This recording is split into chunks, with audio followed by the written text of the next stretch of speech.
বিসমিল্লাহির রহমানির রহিম। আসসালামু আলাইকুম প্রিয় দর্শক। বৃষ্টি এবং জোড়ো হাওয়া অতি দ্রুতভাবে ছড়িয়ে পড়ছে। আমি বসে আছি ৯ নং বোলাকোট ইউনিয়নের এই যে আপনার নাগমুদ বাজারের ঈদগাহ সংলগ্ন অবস্থানে আমি আপনাদেরকে তুলে ধরলাম সমস্ত কিছু। উত্তর এবং দক্ষিণ থেকে যে এই জোড়া হাওয়া সৃষ্টি হয়েছে, এতে বোঝা যাচ্ছে যে বাতাসের গতিবেগ অনেকটা শক্তিশালী হয়েছে এবং যারা লোকাল অবস্থান আছেন তারা নিশ্চিত নিজের গন্তব্যস্থানে এবং নিরাপদ স্থানে চলে যাবেন।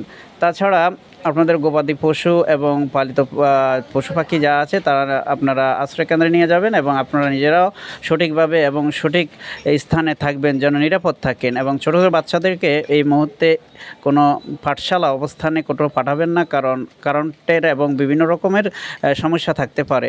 কারণ এই সময়তে বিদ্যুৎ বিচ্ছিন্ন সহকারে বিভিন্ন রকমের যানজট থাকতে পারে। আখতারুজ্জামান, জিজিটিভি, লক্ষ্মীপুর।